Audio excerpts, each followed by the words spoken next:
I have a yarn problem, and it's not the kind you think it is.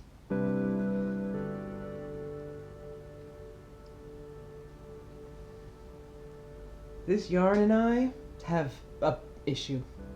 A big issue, actually. And I don't want to ding the designer, because it could be that it was just a random problem. Apparently, according to the local yarn shop owner who I bought this from, this is the only colorway that does this. But it does do this, and it's driving me crazy. So this colorway I purchased at a wonderful yarn shop in Boston. If you are ever in the Boston area, head on down to the South End, and Boston Fiber Company, Boston Fiber Works, something like that. I'll link it down below. They're really, really lovely. It's mostly hand-dyed merino. There's not a lot of toothy yarn. They do have Kelbourne Woolens Scout, though, which I love. But mostly stuff like this, which is fine if that's your jam. It's not really mine, but I wanted some, I wanted a little color. I wanted a little chaos in my life. So I bought a skein of hand-dyed for some socks. And it started badly in the store because we couldn't get it to work on the Swift. It was not possible. And she said that this has happened before, and somebody came in and bought a sweater's quantity, and she almost had a heart attack, the poor woman. I mean, I get things happen, especially if you're a one-man show. I don't want to be like mean about it, but it's also unbelievably frustrating because I spent like an hour and a half in this local yarn shop with the yarn wrapped around a chair trying to untangle it to wind it into a ball, which is not what you want to be doing. But B, I don't know. There's like a B and a C and a Z and a whatever. But I was like, okay, whatever. It's done. It's caked. It's caked enough. It's close enough for government work.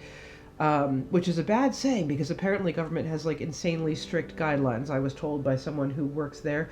So it's a weird saying. What am I talking about? I don't know. I'm talking about this yarn that's driving me crazy. And some of it is my fault. Some of it, so for some reason I had it in my head that Hermione's Everyday Sock was a good pattern for yarn that, works up like this. Sort of a speckly, multicolored, chaosy blob. And it turns out, no, Hermione's Everyday is maybe not the best pattern for this yarn. It just looks like a blob. It looks very strange. Which is not the fault of the pattern. This is not the designer's fault. This is totally my fault. It's the wrong yarn for this pattern. But now I don't know what to do with this stupid stuff, because I don't really want to make a vanilla sock. I don't know why. I suppose really I should have no problem with a stockinette sock. Maybe it's because have I ever made a stockinette sock? I don't know if I've ever made a stockinette sock. Maybe, I don't know. It just feels like there should be something interesting on it. I guess the color is interesting. I don't know. Anyway, point being that I've been working this on 2 different needles. I was doing it double-stranded, and the thing is that every time I was pulling this yarn out, it was twisting all over itself. And it's also sort of like working with marshmallow fluff. I don't know why, but there's something marshmallowy about this yarn. Again, I don't use a lot of superwash. The pair of socks I made before this, for better or worse, made out of 100% Shetland. This is the BC Garn Bio Shetland. And I love these socks. I want to wear them every day. These make me so happy. They are so soft. I mean, for rustic yarn, they're not like this kind of soft. But they're soft in a way that makes me happy. They're soft in a woolly way, which I really like. And this is not. This is soft in a marshmallowy way, which, I don't know. I should just get over it. If you have any pattern recommendations, do give me a shout out down in the comments below, because I don't know what to do with this, and it's driving me out of my mind. I kind of want to fling it out a window. I think it's also, it's just, you know how you go through phases? I go through phases, And at the moment, I'm going through one of those phases some of you might have seen. This cracks me up. I made a miniature Vertices Unite because I started out with the Llama in the section 1, which is this section here, and it's a stripy section. You do Llama and then another color, and I started doing it and I loved it. It's sort of I just loved it. I love the color combination. They're close enough that it's just sort of a marley tonal thing that's going on. But then when I ran out, the closest color I had is darker enough. I sort of faded it in so you can't see as much, but you can definitely see it on this side. And I didn't love it as much. It was just it was more aggressively striped. And I was like, I don't know. So I shortened it. Was 42 stitches wide when I started the turn. I think you're supposed to be at like 200 or something. But I'm liking the trend of sort of miniature scarves because I can just do this and it just fits and it's super cozy and it's kind of ascot-like, which works for me. I wear silk scarves like that a lot. But it's not supposed to do that. You can probably see where I went wrong here.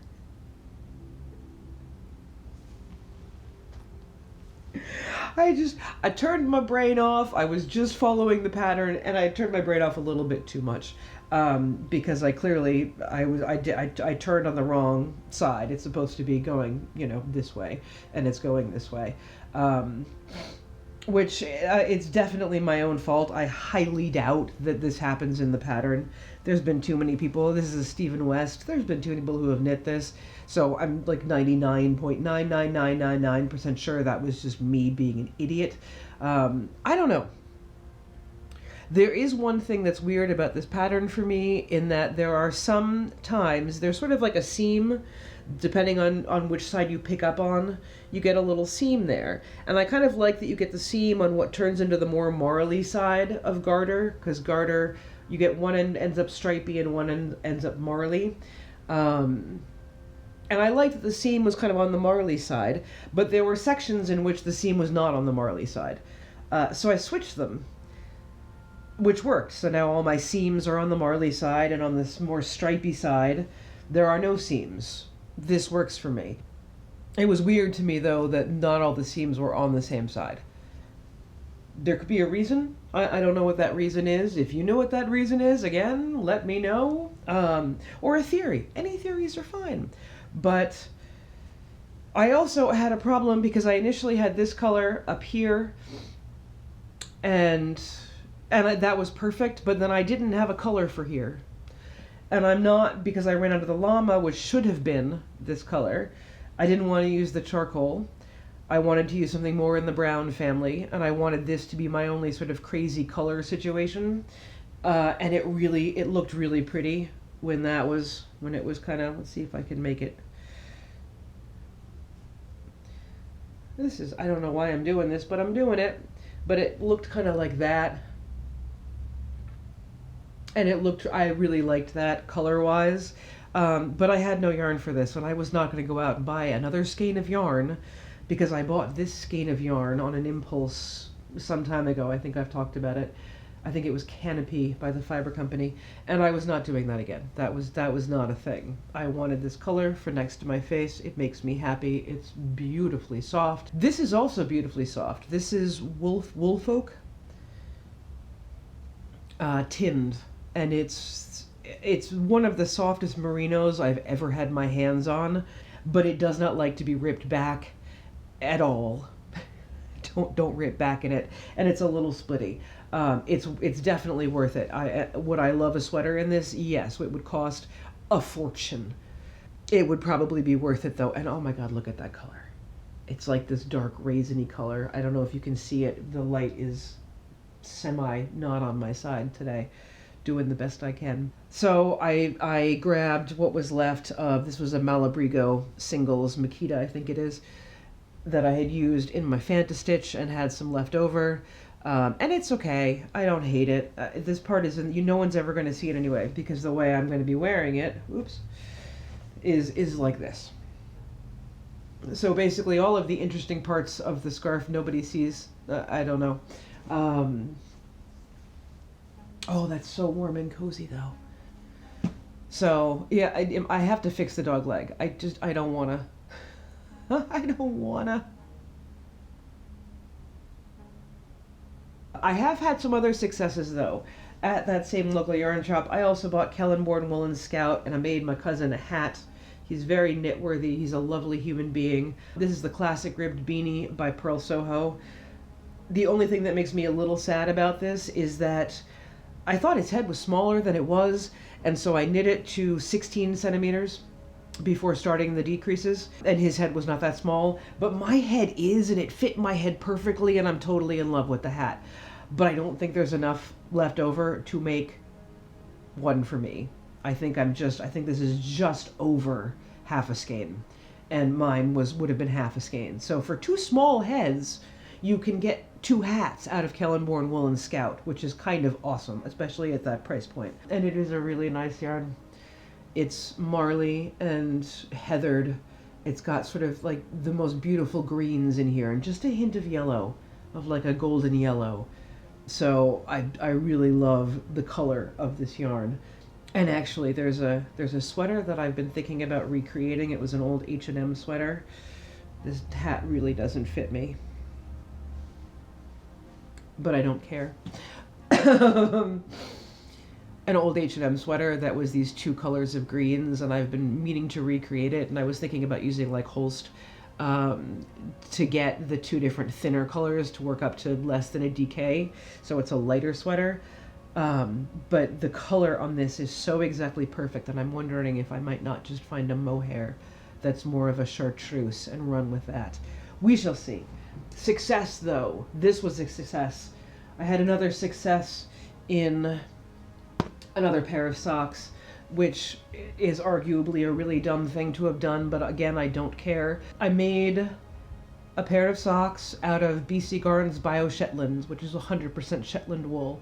I did work it at a 8-stitch gauge, which is maybe dense enough to hold together. We're sort of going to find out.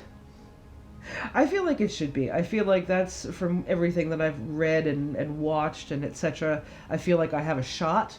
I'm also in love with this pattern, which is by Sari Nordlund. It's Girl Friday. I'll link it down below. But what I think is awesome is that it starts like there's no toe.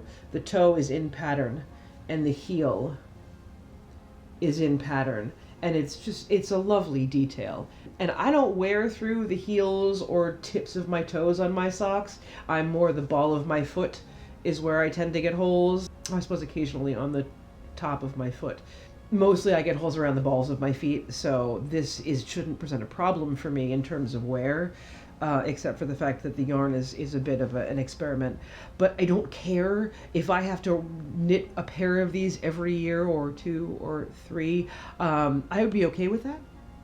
I would be totally okay with that, because the yarn is lovely. Oh, it's lovely. It's beautiful to work with. I do like Shetland yarn. I don't know that I'd want a sweater out of it though, simply because, I mean, the colors are really beautiful. This is the color Cinnamon, and it's, again, a wonderfully heathered color. You think I might have a style going on here, but something about it reads strangely to me. It's not that it's not beautiful, it's just not breathtaking, but in pattern, oh, it's breathtaking. It's so beautiful it makes my heart melt. So if you're adventurous, give it a try. I will report back and let you know if this works, how long these go. I have worn them a couple of times already. They are fresh out of the laundry. And I did wash them in the washing machine. Your mileage may vary. Do not necessarily do what I do, but I've never had a problem washing even non-superwash wool on a gentle cycle. Oh, love it. Love it.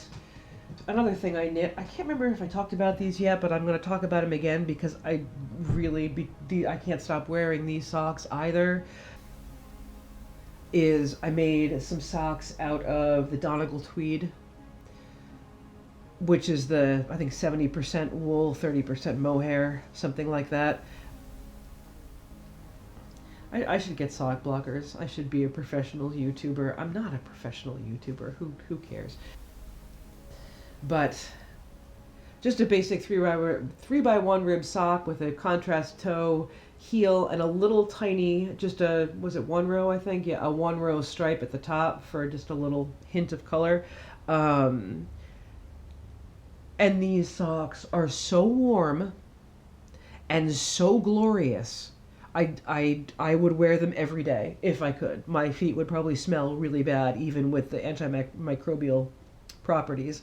I have also washed these in the washing machine. You can tell I have, and I think this is from wear, not the washing machine, because I have filtered them just a little bit, which I am perfectly fine with, because then they're going to be harder to wear through, especially at like the heels. And that's a little cushioning too. So for me, that's not a problem. If I get a little bit of, as long as they stay sort of stretchy enough and still fit, I don't care if I get some felting. These are glorious. And I have one more acquisition. If you don't like those, well, it's one, and it was $14 for 100 gram skein of fingering weight, so maybe that's not so bad. And now I've forgotten what it's called. It's called, let's see if I can do this without taking this out. It's a Queensland fiber, 100% llama yarn called Llama Uno. I'm actually going to link it down below. I don't want to pull this out because I'm never getting it back in. It's 100% llama yarn. And I think we've established that I have a love affair with llama. It's a light fingering weight. It's llama lace. Llama lace. Llama Uno is the other one that I used. Llama lace, because it is a lace weight, but it's 420 yards for 100 grams, which to me is a fingering weight. But because it's llama, it is denser, so it's probably, it's visually thinner. I am going to make this into socks. My only contemplation is whether to do it double-stranded and make shorter socks and have no leftovers, or do it single-stranded and I'm going to have to buy smaller needles, because I don't think that I'm going to get a tight enough gauge on this yarn on my smallest needles. But that's not a problem. I don't care, because this is, it's llama. I don't know what it is about llama, but I really do love it. And it's a very pretty color. It's a very sort of sheepy color, even though it's from a llama. But it almost reminds me of like that beautiful undyed brown that you can get in wool. It reminds me of that. It's clearly dyed. I don't think a llama comes in this color. I also learned from the lovely proprietor of Puttin on the Knitz in Newton, Massachusetts. Highly recommend. They are so lovely. And I really enjoyed chatting with them. Oh, and the wife, her piecework, her seaming. So she was like, well, make something that you need to seam and come in and I'm going to show you how to do it. So somehow I'm going to have to make that work in the grand scheme of life, because really her seaming was the most beautiful I've ever seen. So I need to learn. Maybe I'll make something really, really tiny that I have to sew together. No, it's got to be shoulder related. I could make I could try that. That could be a thing. Maybe not right now though. Anyway. That would be a really silly thing to do. I would